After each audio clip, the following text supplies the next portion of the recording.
Hello students, welcome back to study at home. ये video ESD03 के students के लिए जिनका पेपर अभी 12 अगस्त को आएगा।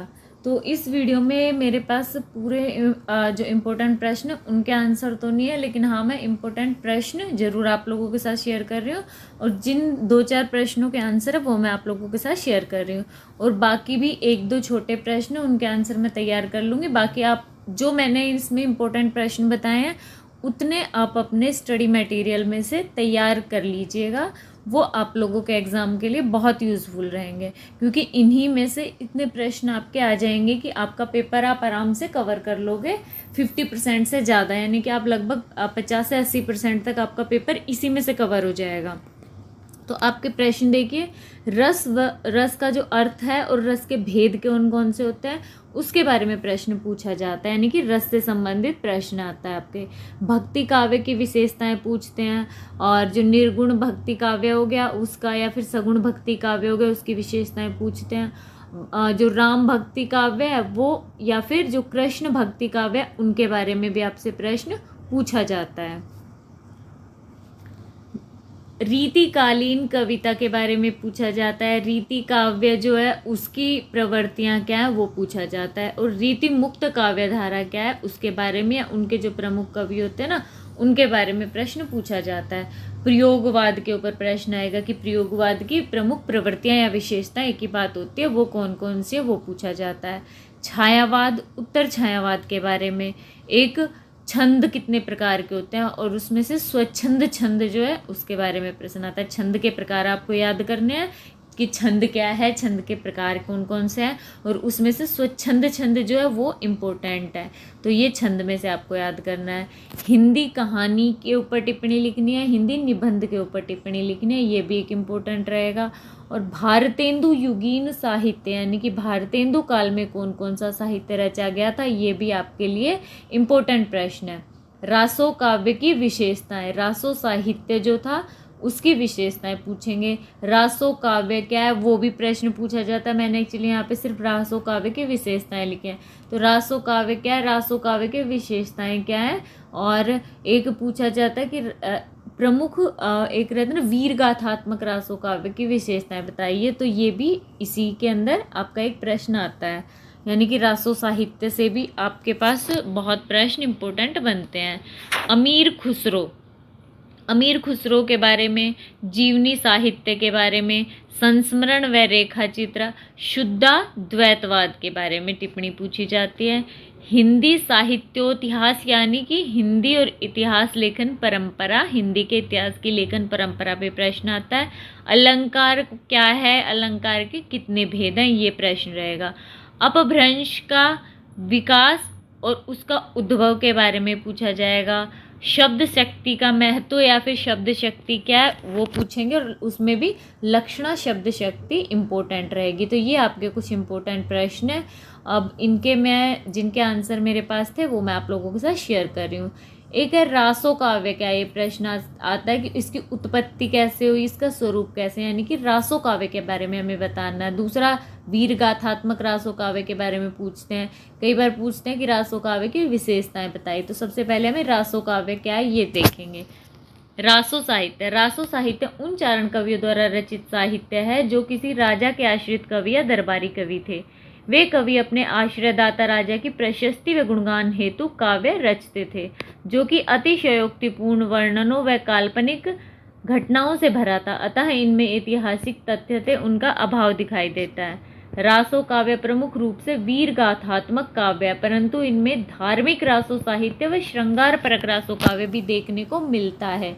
यानी कि वैसे तो इसमें वीर गाथात्मक साहित्य ज़्यादा रचा गया, लेकिन थोड़ा बहुत इनमें जो देखने को मिलता है वो धार्मिक रासो साहित्य भी और श्रृंगार से संबंधित रासो काव्य भी देखने को मिलता है। अब इसकी उत्पत्ति के बारे में लिखना है, याद करना है हमें कि उत्पत्ति कैसे हुई इसकी रासो साहित्य की। रासो शब्द का प्रयोग मूलतः राजस्थानी या ब्रज भाषा में किया जाता है। राजस्थानी में इसका मतलब हो गया युद्ध या कला है, और ब्रज भाषा में इसका मतलब हो गया कि काव्य का विशिष्ट रूप रासो साहित्य है। रासो से मिलते जुलते शब्द जैसे कि रासो, रासक व रसायन आदि भी साहित्य में हमें मिलते हैं। आचार्य रामचंद्र शुक्ल ने रासों की उत्पत्ति रसायन शब्द से मानी है, वे जो अन्य विद्वान है वो इसकी उत्पत्ति रास या रासक छंद से शब्द से मानते हैं, जिसका अर्थ कृष्ण लीला से संबद्ध एक प्राचीन नृत्य है। आचार्य हजारी प्रसाद द्विवेदी ने रास या रासक से इसकी उत्पत्ति मानी है। उनके अनुसार प्राचीन राजस्थानी तथा अपभ्रंश में रासों को जो रास है उसी का रूप रासो, उसके अंदर जो रासौ दो मात्रा इसमें लगी है उसी का रूप क्या परिवर्तित हो गया और इसमें एक मात्रा जो है रासौ की हट गई और वो बच गया रासो बच गया। तो ये इसका मतलब हो गया युद्ध संबंधी वर्णन। तो ये इसका ये उत्पत्ति हुई इसकी रासो शब्द की। रासो साहित्य का स्वरूप साहित्य अनेक रूपों में मिलता है, कहीं इसमें वीरगाथात्मक काव्य है तो कहीं धार्मिक दृष्टिकोण दिखता है। कुछ जैन जो रासो काव्य है उनमें रचित नायक के शौर्य पराक्रम का वर्णन है और अंत में वो जाके शौर्य पराक्रम से वैराग्य व शांत रस के साथ समाप्त होते हैं काव्य। इसके अलावा कुछ कवियों ने श्रृंगार परक रासो काव्य भी रचा जो कि प्रेम वियोग व पुनर्मिलन पर आधारित है। स्वरूप की दृष्टि से रासो काव्य मुख्यतः 3 वर्गों में विभक्त किया गया है: वीरगाथात्मक रासो काव्य, श्रृंगार परक रासो काव्य, धार्मिक व उपदेशात्मक या उपदेश मूलक रासो साहित्य। वीरगाथात्मक रासो काव्य की प्रमुख कृतियां महाकवि चंद्रवरदाई कृत पृथ्वीराज रासो है, जो सारंगधर कृत हम्मीर रासो, दलपति विजय कृत खुमान रासो, जगनिक ने रची थी वो उनका परमाल रासो, नहल सिंह की भाट की विजयपाल रासो। और श्रृंगार परक रासो है उसमें गेय रचनाएं आती है जिनका मूल विषय क्या था, प्रेम व श्रृंगार था। जैसे अब्दुल रहमान कृत संदेश रासक, नरपति नाहल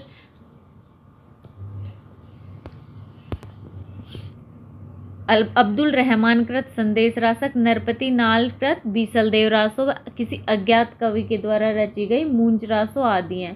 तीसरे वर्ग में मुख्यतः जैन आचार्यों द्वारा रचित काव्य जो कि धार्मिक है, उसमें धर्म से संबंधित नीति व उपदेशों का संकलन है। इनकी प्रमुख रचनाएं हैं जिनदत्त सूरी की स्थूलभद्र रासो, आचार्य शालिभद्र सूरी की भरतेश्वर बाहुबली रास, कवि आसगुकृत चंदन बाला रास और जिन धर्म सूरी की उपदेश रसायन एवं विजय सेनकृत रेवंत गिरी रास। ये सारी की सारी धार्मिक उससे संबंधित रासो साहित्य हो गए। अब हमें एक प्रश्न आता है वीर गाथात्मक रासो काव्य के बारे में बताएं, इसकी विशेषता यानी कि वीर गाथात्मक रासो काव्य पे टिप्पणी आती है। हम वीर गाथात्मक रासो काव्य देखेंगे। वीर गाथात्मक काव्य सृजन आदिकालीन काव्य की विशेषता रहा है। इस कारण आचार्य रामचंद्र शुक्ल ने इस काल को नाम ही वीर गाथा काल दे दिया था। वीर रचनाएं जो थी इसमें कवि चारण या भाट हुआ करते थे जो कि किसी राजा के आश्रित कवि हुआ करते थे। इसलिए उनका काम क्या था कि उनका काम था कि काव्य रचना किसके लिए करना था, अपने राजाओं को खुश करने के लिए। उनकी रचनाओं का उद्देश्य आश्रयदाता राजा के चरित्र का वर्णन, शौर्य का, पराक्रम का वर्णन अन्य राजाओं की तुलना में अतिशयोक्तिपूर्ण था, यानी कि दूसरे राजा से अपने राजा को श्रेष्ठ बताना था। इसी कारण इनके काव्य में काल्पनिकता का समावेश व ऐतिहासिकता का अभाव हो गया था। वैसे तो कुछ विद्वान इन रासो ग्रंथों की प्रामाणिकता पर संदेह व्यक्त करते हैं क्योंकि कुछ रासो कृति जैसे हम्मीर रासो व परमाल रासो आज उपलब्धि नहीं है। समय समय पर विद्वानों ने इन ग्रंथों की प्रामाणिकता पर भी प्रश्न चिन्ह लगाया है। प्रमुख वीर गाथात्मक रासो कृतियाँ जो हैं वो निम्नलिखित हैं। पहली है पृथ्वीराज रासो। यह रासो काव्य परंपरा का प्रतिनिधि व सर्वश्रेष्ठ ग्रंथ है। आचार्य शुक्ल ने इसे हिंदी का प्रथम महाकाव्य माना है। कर्नल लॉर्ड तथा डॉक्टर हार्नले ने इसके कुछ अंशों का अनुवाद किया था। इस महाकाव्य के रचयिता चंद्रवरदाई थे जो कि दिल्ली के महाराज पृथ्वीराज चौहान के राजकवि थे, इसलिए वे एक मित्र की भांति सदैव ही उनके साथ रहते थे। अतः इस काव्य में वर्णित जो घटनाएं होती हैं उन्होंने खुद देखी थी, खुद अनुभव की थी, यानी कि उन्हें थोड़ा सा सच मान सकते हैं हम उन घटनाओं को। चंद्रवरदाई हिंदी के प्रथम महाकवि थे। वह पृथ्वीराज रासो उनका पहला महाकाव्य था। यह ग्रंथ एक रचित काव्य है जो पृथ्वीराज पर आधारित है। यह एक प्रबंधात्मक काव्य है। इसमें मंगलाचरण, विनय, सज्जन प्रशंसा, रचना का उद्देश्य आदि सब वर्णित है। इसके अलग अलग 4 संस्करण मिले हैं: वृहत, मध्यम, लघु तथा लघुतम संस्करण।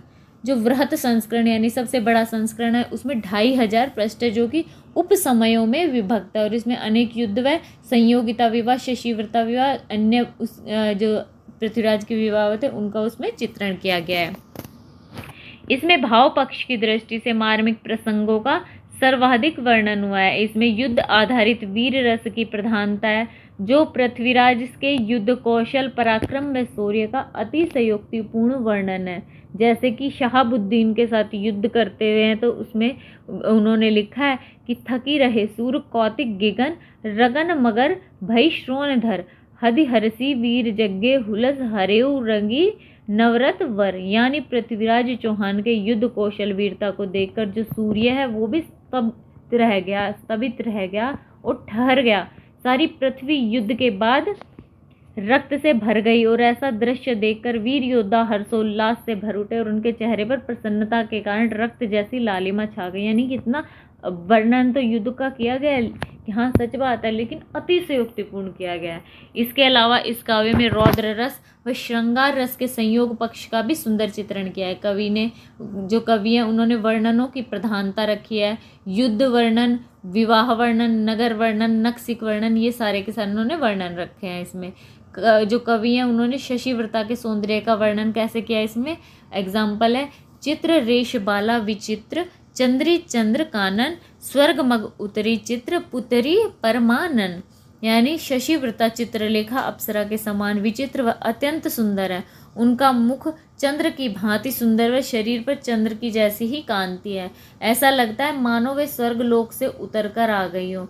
वे चित्र में अंकित पुतलिका की भांति सुंदर है। कवि ने काव्य में आखेट वर्णन के साथ ऋतु वर्णन भी किया है। काव्य में अलंकारों को जबरदस्ती नहीं लाया गया बल्कि वे स्वाभाविक रूप से आ गए, जैसे कि अनुप्रास व यमक अलंकार। कुटिल, कंच व भंवर, भंवही, भुल्लही आदि में अनुप्रास का सुंदर प्रयोग है। इनकी भाषा मूलतः ब्रज भाषा का वह रूप है जिसमें राजस्थानी बोली का मिश्रण है, इसलिए इसे पिंगल भाषा कहा गया है। कवि जो थे उनका भाषा पर इतना अधिकार था कि उन्होंने क्या बहुत सारी भाषाओं के शब्द लेकर इस भाषा में मिक्स कर लिए थे और इस भाषा ने क्या उन शब्दों को अपने अंदर समा लिया था। अतः उनकी भाषा को साहित्यिक रूप से शुद्ध नहीं कहा जाता, क्योंकि इसमें संस्कृत, प्राकृत, अपभ्रंश, पंजाबी, राजस्थानी, अरबी, ब्रज, फारसी आदि भाषा के शब्दों का सुंदर चित्रण इसके अंदर किया गया है। इनमें छंदों का वैविध्य है, यानी कि इनमें बहुत सारे छंद है, जैसे गाथा, कवित, दोहा व सहका आदि छंद। एक ही वर्णन में कहीं तो एक ही वर्णन में अनेक छंदों का प्रयोग है। पूरे काव्य के अंदर लगभग 68 यानी 68 छंदों का प्रयोग किया गया है। इसमें ओज व शक्ति का प्रदर्शन होने के कारण रासो काव्य शैली स्वाभाविक एवं वीर ओज, श्रृंगार व माधुर्य गुण से युक्त है। अब इस ग्रंथ की प्रामाणिकता क्या है, यानी कि ये ग्रंथ सही है या गलत, इसके बारे में हम देखेंगे। यह ग्रंथ ऐतिहासिकता एवं प्रामाणिकता की दृष्टि से एक विवादास्पद ग्रंथ माना जाता है। कुछ विद्वान इसे प्रामाणिक मानते हैं तो कुछ अप्रामाणिक मानते हैं। इसे अप्रामाणिक मानने वाले विद्वानों में आचार्य रामचंद्र शुक्ल, डॉक्टर रामकुमार वर्मा, गौरी शंकर, हीराचंद ओझा आदि हैं जो इन्हें अप्रामाणिक मानते हैं। ये कहते हैं कि पृथ्वीराज रासो के समकालीन जयानक कृत पृथ्वीराज विजय में कवि ने उस समय के कवियों का जिक्र किया, परंतु उन्होंने इसमें कवि चंद का जो है जिक्र नहीं किया था। यानी उन्होंने जब अपने समकालीन उस टाइम के कवियों का वर्णन किया तो अगर चंद्रप्रदायी अगर वास्तव में होते तो उनका जिक्र भी उसमें होता, और उनमें जो वर्णित घटनाएं व लेख संवत है उस काल के शिलालेखों से मेल नहीं खाते हैं, और पृथ्वीराज रासो की घटनाएं इसे बिल्कुल भी मेल नहीं खाती हैं। और वैसे तो इस ग्रंथ की भाषा पिंगल है, पर कहीं कहीं पर ये पिंगल से अलग बदली हुई दिखाई देती है, यानी ऐसा लगता है कि इस ग्रंथ को कई काल में पूरा किया गया हो। अतः इस ग्रंथ पर हर काल की भाषा ने थोड़ा थोड़ा प्रभाव डाला था।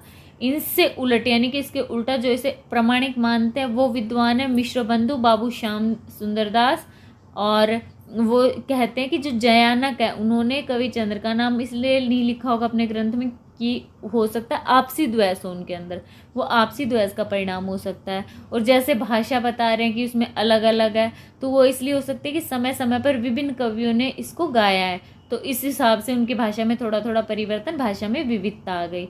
वैसे इसके 4 अलग अलग संस्करण मिलने से भी इसे अप्रामाणिक माना गया है, क्योंकि किसी संस्करण में अधिक छंद है तो किसी में कम है। इसी आधार पर हम कह सकते हैं कि यह एक अर्ध प्रामाणिक रचना है जिसका मूल उद्देश्य काव्य रचना करना, इतिहास रचना नहीं करना। तो ये हमारा पृथ्वीराज रासो हो गया। नेक्स्ट रचना है हमारी वीरगाथात्मक काव्य परमाल रासो।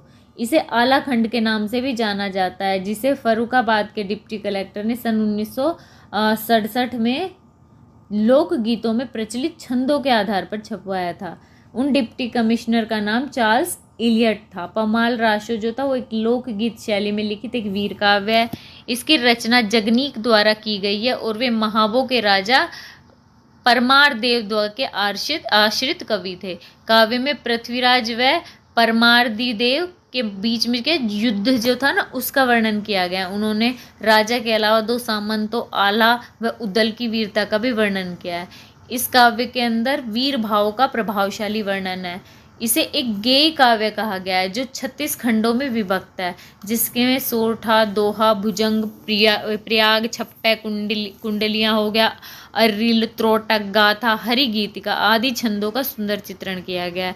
गेयता के कारण इसे लोक गाथा की शैली में भी रखा गया है, परंतु कुछ आलोचक इसे आला शैली का भी मानते हैं। अब परमाल रासो की प्रामाणिकता के बारे में विद्वान क्या कहते हैं कि परमाल रासो नाम की कोई भी प्रति उपलब्धि नहीं है, इसलिए इसका मूल रूप अज्ञात है। लोक गीतों के आधार पर आला जो गायक हैं उन्होंने जो गीत गाए हैं उनके आधार पर चार्ल्स इलियट ने इसे आला खंड नाम से छपवाया था और डॉक्टर श्याम सुंदर दास ने इसी आधार पर परमाल रासो का प्रकाशन करवाया था। डॉक्टर श्याम सुंदर दास इसकी प्रामाणिकता के बारे में कहते हैं कि जिन प्रतियों के आधार पर यह संस्करण संपादित हुआ उसमें यह नाम नहीं है। उसमें इसे चंदकृत पृथ्वीराज का महोबा खंड कहा गया है। महोबा खंड यानी कि उसमें जो लिखा गया ना महोबा खंड, उसका ये वास्तविक महोबा खंड नहीं, यानी कि वो का वो नहीं है, बल्कि उसमें वर्णित जो घटनाएं हैं उस महोबा खंड में से कुछ घटनाएं ली गई हैं और फिर इसके अंदर डाली गई हैं। उनको लेकर मुख्यतः पृथ्वीराज रासो से दिए हुए वर्णन के आधार पर लिखा हुआ एक स्वतंत्र ग्रंथ है, यानी कि बिल्कुल वो का वो ग्रंथ, यानी कि उसका एक खंड नहीं है बल्कि अलग ग्रंथ है। डॉक्टर श्याम सुंदर दास ने इसे परमाल रासो नाम दिया, जो आगे चलकर इसी नाम से प्रसिद्ध हो गया। नेक्स्ट है वीरगाथात्मक काव्य की रचना खुमाण रासो। खुमाण रासो कवि दलपति विजय द्वारा लिखा गया एक मशहूर ग्रंथ काव्य ग्रंथ है, जिसमें मेवाड़ के महाराजाओं बप्पा रावल से लेकर महाराजा राज सिंह तक का विस्तृत विवरण है। प्रमुख रूप से राणा खुमाण का वर्णन किया गया है इसके अंदर। इसकी भाषा डिंगल है व घटनाएं काल्पनिक है, क्योंकि इसमें अलौकिक तत्वों का समावेश है। आचार्य शुक्ल ने इसका रचनाकाल 12वीं शताब्दी माना है और ऐसा माना कि ये ग्रंथ जो खुमान जो थे ना उनकी वंश परंपरा के लिए ही उसको इतिहास में रखकर ध्यान में रखकर बनाया गया था। इसकी प्रामाणिकता है कि यह कृति राजा खुमान के युग की किसी आश्रित कवि की रचना मानी जाती है। राजा खुमान का काल 9वीं शताब्दी माना जाता है। इन प्रतियों में राणा संग्राम सिंह द्वितीय तक का वर्णन है और उनका काल 1710 से 1735 तक माना जाता है। अतः इस संबंध में भी विद्वानों में मतभेद है। कहा जाता है कि शायद यह ग्रंथ खुमान वंश की परंपरा के वर्णन के उद्देश्य से लिखा गया और बाद में इसमें प्रक्षिप्त अंश जुड़ते चले गए। नेक्स्ट है हमीर रासो। यह ग्रंथ कवि सागधर द्वारा रचित है। वैसे तो यह रचना अभी उपलब्ध नहीं है, परंतु ऐतिहासिक साहित्य में इसका जिक्र मिलता है। इसमें रणथंभौर के शासक हमीर की प्रशस्ति की गई है, यानी कि उनकी बड़ाई की गई है। हमीर रासो के केवल 8 पद प्राकृत पेंगलम भाषा में उपलब्ध है। माना गया है कि उस समय का प्रसिद्ध वीरगाथात्मक रासो काव्य रहा होगा ये। इसकी जो भाषा है वो अपभ्रंश से प्रभावित है। ऐसा माना जाता है कि इस ग्रंथ का मूल जो तत्व है ना, मूल रचना विविध छंदों में हुई थी, क्योंकि इसमें के प्रत्येक पद में अलग अलग छंद हैं। पद्यों की भाषा जो है इसकी वर्ण विषय के आधार पर 14वीं शताब्दी से पूर्व की रचना मानी जाती है। अब इसकी प्रामाणिकता के बारे में हमीर रासो नाम की कोई ग्रंथि उपलब्ध नहीं है, तो प्रामाणिकता पर सवाल उठाया जाता है, क्योंकि प्राकृत पेंगलम के मात्र 8 पद है, उसी के आधार पर इसे हमीर रासो नाम दे दिया गया। और ये काव्य हमीर देव है ना उनसे संबंधित है, यानी कि हमीर महाराजा हमीर से संबंधित है। कुछ विद्वान जैसे राहुल सांस्कृत्यायन ने तो कहा है कि इसकी जो रचना है ना वो जो की है वो सारधर ने नहीं की, बल्कि जज्जन है ना उन्होंने किया है। वैसे इसमें जज्जल शब्द 2 जगह आया है, एक जगह पर तो जज्जल मंत्रीवर आया है, यानी कि मंत्री हो सकता है, शायद जज्जल उनका मंत्री हो सकता है, राजा नहीं हो सकता। और हमीर का कोई मंत्री होने के इसके अंदर संकेत मिले हमें। अतः साहित्य व साक्ष्यों के आधार पर जो इन्होंने जो सार्गधर है उन्होंने इनकी रचना की गई है, ये माना गया है। नेक्स्ट है विजयपाल रासो। इन जो विजयपाल रासो है इसके रचयिता नल्ह सिंह भाट हैं और इनके चरित्र नायक हैं इसमें विजयगढ़ करौली के राजा विजयपाल सिंह। यह रचना लगभग 1050 ईस्वी की बताई जाती है। इसमें अभी तक 42 छंद मिले हैं। इसमें पंग राजा व विजयपाल के मध्य युद्ध का वर्णन है, अतः इसमें वीर रस से भरा हुआ ओतप्रोत है। यह प्रबंधात्मक काव्य की श्रेणी में आती है। इसकी भाषा ब्रज भाषा है। अब इसकी प्रामाणिकता है कि प्रामाणिकता पर अनेक प्रश्न चिन्ह उठाए जाते हैं। मिश्र बंधु इसे 1298 ईस्वी की रचना बताते हैं, परंतु इसमें जहाँ तोपों का जिक्र है तो उस टाइम तो तोप थी नहीं, तो उस समय से मेल नहीं खाता है। डॉक्टर माता प्रसाद जो है उनकी भाषा की दृष्टि से इसे 16वीं व 17वीं शताब्दी की रचना मानने से मना करते हैं। इस प्रकार वीर गाथात्मक रासो काव्य वीर रस से ओतप्रोत और काव्य के ग्रंथ जो कि अपने आश्रित राजाओं की प्रशस्ति में कवियों द्वारा लिखे जाते थे। तो ये आपका वीर गाथात्मक रासो काव्य हो गया। अब प्रश्न आता है रासो काव्य की विशेषताएं क्या क्या हैं। रासो काव्य मुख्यतः राजस्थान के राजाओं के आश्रित भाट व चारणों द्वारा रचित उनके प्रशस्ति ग्रंथ हैं, जिनमें वीर रस की प्रधानता है। अतः रासो ग्रंथ वो वीर रस से भरे हुए हैं। इनकी विशेषताएं पहली है ऐतिहासिकता व कल्पना का सम्मिश्रण, यानी इनमें ऐतिहासिकता भी है लेकिन साथ में कल्पना भी मिली हुई है। इन रचनाओं में अतिशयोक्तिपूर्ण वर्णन के कारण ऐतिहासिकता में कमी आई है व काल्पनिक वर्णनों की अधिकता हो गई था। इसमें इतिहास व कल्पना का समावेश है। वर्णन प्रधान ग्रंथ होने के कारण इसमें कल्पना का समावेश हो गया और इनके रचयिता काव्य का प्रारंभ तो ऐतिहासिकता से करते हैं, परंतु जैसे चरित नायक के अलौकिक शौर्यपूर्ण वर्णन करते हैं ना, तो उसमें वो कल्पना शक्ति डाल देते हैं, यानी कि उसमें वो अतिशयोक्तिपूर्ण वर्णन कर देते हैं। अतः इसकी ऐतिहासिकता में कमी आती है।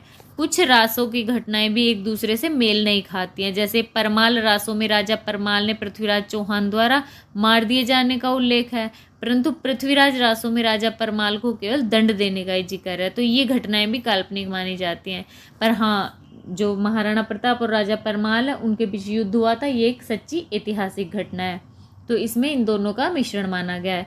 यह एक प्रशस्ति काव्य है। रासो काव्य का प्रमुख प्रतिपाद अपने आश्रयदाता राजाओं की प्रशस्ति यानी शौर्य व वीरता का अतिशयोक्तिपूर्ण वर्णन करना था, क्योंकि अपने आश्रयदाता राजाओं को प्रसन्न करना व युद्ध क्षेत्र में उनको अन्य राजाओं से श्रेष्ठ बताना ही उनके काव्य का प्रमुख उद्देश्य था। अतः उन्होंने युद्ध व प्रेम उसके अंदर दर्शाया है अपने काव्य में। रासो काव्य में श्रृंगार व युद्ध का वर्णन है। उस श्रृंगार रस व वीर रस का सुंदर चित्रण किया है। जैसे पृथ्वीराज रासों के नायक जो थे वो पृथ्वीराज वीर योद्धा थे, साथ साथ में युद्ध वर्णन तो किया गया, साथ में उनको एक प्रेमी भी दिखाया गया है उसमें। और उनका जो कवि हैं उन्होंने रासो साहित्य के अंदर युद्ध वर्णन इतने अच्छे से किया है ना, कि युद्ध के अंदर जो सेनापति हो गए या फिर सैनिकों के, उनका नाम व उनका रूप तक का भी वर्णन किया है। और श्रृंगार में भी उन्होंने संयोग व वियोग दोनों जो श्रृंगार है उनका सुंदर चित्रण किया है। ये इसकी विशेषता होगी। उसका काव्य रूप कैसा है। रासो काव्य के जो है उसमें प्रबंध काव्य व मुक्तक काव्य दोनों का चित्रण है। जैसे पृथ्वीराज रासो, विजयपाल रासो ये प्रबंध काव्य हैं। चंदन बाला रास तथा संदेश रास खंड काव्य हैं। बीसल देव रासो एक गेय काव्य है। उपदेश रास रसायन रास है एक मुक्तक काव्य है। तथा परमाल रासो जो है वो रचना वो लोकगीत शैली में रची गई है, जो कि आला गायकों के द्वारा गाई जाती है। तो ये इसकी विशेषताएं हो गई हमारे कुछ रासो साहित्य की। ये रासों से संबंधित प्रश्न जो भी पूछे जाएंगे उनमें आप 3-4 कोई भी प्रश्न पूछे जाए किसी भी तरह से आपके आंसर इसमें कवर हो गए हैं।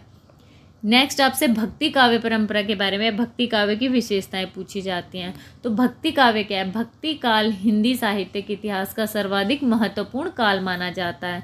आचार्य रामचंद्र शुक्ल ने अपने ग्रंथ हिंदी साहित्य का इतिहास में विक्रमी संवत 1375 से 1700 विक्रमी संवत यानी कि सन 1318 से 1643 तक के समय को हिंदी का भक्ति काल माना था। भक्ति काल के प्रमुख कवि मीरा, जायसी, सूरदास, कबीरदास, रैदास, नानक, चैतन्य महाप्रभु, चंडीदास, तुलसीदास व नरसी आदि थे। भक्ति काव्य की विशेषताएं क्या क्या है, यानी कि भक्ति काव्य में किस तरह से काव्य रचा गया, क्या विशेषताएं थी। आचार्य हजारी प्रसाद द्विवेदी के अनुसार भक्ति काव्य की सामान्य विशेषताएं निम्नलिखित हैं। वे कहते हैं हजारी प्रसाद द्विवेदी की प्रेम ही परम पुरुषार्थ है, मोक्ष नहीं। भगवान के प्रति प्रेम प्रेम कौलीन्य है वो बड़ी चीज है। भगवान है भक्त है वो भगवान से भी बड़े होते हैं। भक्ति के बिना शास्त्र ज्ञान व पांडित्य व्यर्थ है, नाम रूप से भी बढ़कर है, यानी कि जो नाम है भगवान का वो उनके रूप से भी बढ़कर। इनके अलावा जो भक्ति काव्य की प्रमुख विशेषताएं हैं उनका वर्णन है वो यहाँ पे विस्तार से किया गया है। भक्ति जो काव्य है उसमें ईश्वर के प्रति उत्कट प्रेम दर्शाया गया है। ईश्वर के प्रति तीव्र प्रेम का अनुभव करना एक भक्त की पहचान है जो कि सभी भक्त कवियों में देखने को मिलती है, यानी चाहे वे भक्त कवि निर्गुण हो या सगुण हो, अथवा राम भक्त हो या कृष्ण भक्त हो, सभी अपने अपने आराध्य के प्रति गहरी अनुरक्ति प्रेम उसे पाने की लालसा रखते हैं। तुलसी जी कहते हैं इसी बारे में कि तुलसी ने कहा, आखड़िया झाई पड़ी पंथ निहारी निहारी, जी बढ़िया छाला पड़ा राम पुकारी पुकारी, यानी कि अपने ईश्वर के प्रति प्रेम दर्शा रहे हैं तुलसी जी। इसी तरह मलिक मोहम्मद जायसी ने भी पद्मावत में प्रेम को महत्व दिया है। सूर व तुलसी का सारा साहित्य ईश्वर के प्रति प्रेम में ही समर्पित है, और मीराबाई तो स्वयं को कृष्ण की प्रेम दीवानी कहती हैं। तुलसीदास जी कहते हैं, एक भरोसो एक बल, एक आस विश्वास, एक राम घनश्याम हित, चातक तुलसीदास। तो वो भी अपने भगवान के प्रति प्रेम दिखाते हैं, निष्ठा दिखाते हैं। नेक्स्ट विशेषता है भक्ति काव्य की कि इसमें समानता का भाव है। सभी भक्त कवियों का मानना था कि भक्ति के मार्ग में सांसारिक भेदभाव का कोई भी स्थान नहीं है। तुलसी के राम जो है वे सबरी के झूठे बेर भी खा लेते हैं, और जो राम है वो निषाद राज को अपने छोटे भाई भरत के समान प्रिय बताते हैं। सूर की गोपियां वो प्रेम मार्ग में विविध निषेधों को स्वीकार नहीं करती, तो कबीर आदि निर्गुण कवि जाति पाति का विरोध करते हैं। नेक्स्ट इसकी विशेषता है गुरु महिमा, गुरु को महत्वपूर्ण स्थान दिया गया है। वैसे तो भक्त कवि ईश्वरीय प्रेम के समर्थक थे, परंतु उन्होंने गुरु का स्थान ईश्वर से भी ऊंचा माना है। कबीर कहते हैं कि गुरु गोविंद दो खड़े काके लागो पाए, बलिहारी गुरु आपकी गोविंद दियो बताए। जायसी हैं उन्होंने भी पद्मावत में कवि रत्न सेन को आत्मा, पद्मावती को परमात्मा व सुआ को गुरु का प्रतीक माना है। तुलसी ने जो उन्होंने अपनी कृति मानस के प्रारंभ में लिखा है, बंदो गुरु पद कुंज कृपा सिंधु नर रूप हरि। तो इस तरह से हमें पता चलता है कि वो गुरु का स्थान उच्च मानते थे। शास्त्र ज्ञान की अनावश्यकता, भक्त कवि शास्त्र ज्ञान उसको और पांडित्य को नहीं मानते थे, कभी कभी तो वे इसे भक्ति मार्ग की बाधा मानते हैं। तुलसीदास बार बार दोहराते हैं कि शास्त्रीय ज्ञान की अपेक्षा ईश्वरीय कृपा ज़्यादा महत्वपूर्ण होती है, क्योंकि उसी की कृपा से अज्ञानी व पापी भी भवसागर को पार कर जाते हैं। कबीर कहते हैं, पोथी पढ़ पढ़ जगमुआ पंडित भया न कोई, यानी कि कितनी भी पोथी पढ़ ली, पढ़ते पढ़ते पढ़ते इतने युग हो गए लेकिन कोई भी पंडित ज्ञानी नहीं हो पाया। सूर की गोपियां भी उद्धव के शास्त्रीय ज्ञान का उपहास उड़ाते हुए कहती है, आयो घोष बड़ो व्यापारी, लादि खेप गुण ज्ञान जो कि ब्रज आए उतारी। नेक्स्ट है नाम महिमा, स्मरण कीर्तन श्रवण पाद सेवन अर्चना वंदना दास्य सख्य व आत्मनिवेदन आदि 9 साधन भक्ति के नाम महिमा से संबंधित है। जैसे भक्त कवि राम के नाम को राम से बढ़कर मानते हैं, कवि जो कबीर हैं उनके अनुसार राम नाम तत्सार है। तुलसी ने रामचरितमानस में कहा है कि जो कलिकाल में कल्याण का मार्ग होगा वो राम से बढ़कर राम के नाम से ही होगा। अहंकार का त्याग, नेक्स्ट विशेषता है अहंकार का त्याग करते हैं ये कवि। भक्तिकालीन जो कवि हैं उनमें अहंकार नहीं है। कबीरदास जी कहते हैं, मैं तो राम का कुत्ता हूँ, मेरे गले में राम नाम का पट्टा है, वो जिधर खींचता है मैं उधर ही खिंचा चला जाता हूँ। इसी प्रकार तुलसीदास ने भी कहा है, राम सो बड़ो है कौन मोसो कौन छोटो, राम सो खरो है कौन मोसो कौन खोटो। तो इस तरह से ये विशेषताएं कि उनमें अहंकार नहीं था। लोक जीवन से जुड़ा, अब इन कवि का लोक जीवन से जुड़ा हुआ रूप हमें दिखाई देता है। भक्त कवि लोक जीवन से जुड़े थे, वे किसी राजा के आश्रित या दरबारी कवि नहीं थे, बल्कि सामान्य काम में व्यवसाय करने वाले लोग ही थे। कबीर जी एक जुलाहे थे तो रैदास चर्मकार थे। तुलसी कथावाचक थे। तुलसी के अनुसार जो कवि प्राकृत राजा यानी कि भगवान ना उनका गुणगान करते हैं, उनकी कविता की धुन पर सरस्वती नाचती, अतः वे राम को ही अपना राजा मानते थे। इस प्रकार भक्तिकालीन साहित्य में कवि प्रेम, भक्ति, नाम, महिमा का वर्णन करते हैं और गुरु को ईश्वर से भी बढ़कर मानते हैं। नेक्स्ट है निर्गुण काव्य की विशेषताएं। भक्ति काव्य की सामान्य विशेषताओं के आधार पर जो आचार्य रामचंद्र शुक्ल हैं, उन्होंने भक्त कवियों को 2 श्रेणियों में विभक्त करते हैं, निर्गुण भक्ति काव्य व सगुण भक्ति। यहाँ पे वीडियो काफ़ी बड़ा हो जाएगा, अगर मैं पढ़ के सुनाऊंगी सारा तो मैं आपको ये स्क्रॉल डाउन कर रही हूँ, आप स्क्रीनशॉट ले लीजिएगा। सारे प्रश्न जो भी आंसर आते जाएंगे और आप लोग ज़रूर एग्जाम के लिए इनको पढ़ लीजिएगा, ये बहुत इंपॉर्टेंट प्रश्न है।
यहाँ पे सगुण भक्ति काव्य की विशेषताएं आ गई हैं।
नेक्स्ट रीति काव्य की साहित्यिक प्रवृत्तियां कौन कौन सी थी, रीति काव्य की विशेषताएं कौन कौन सी है, उसका आंसर ये रहेगा।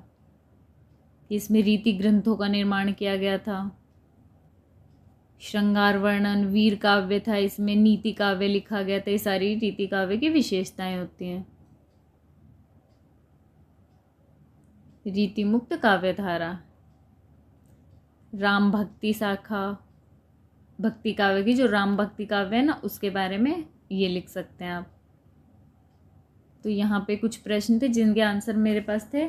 अगर कुछ हो पाएगा तो मैं 1-2 आंसर और तैयार करके डाल दूंगी। बाकी जो मैंने इसमें प्रश्न बताए थे इंपॉर्टेंट, आप एक बार फिर से देख लीजिएगा। स्टार्टिंग में मैंने बताए थे, तो वो आप लोगों के एग्जाम के लिए हेल्पफुल रहेंगे। अगर वीडियो आप लोगों के लिए यूजफुल रहा हो तो प्लीज़ चैनल को लाइक एंड सब्सक्राइब जरूर कर दीजिएगा। मिलते हैं अगले वीडियो में कुछ नए इन्फॉर्मेशन के साथ।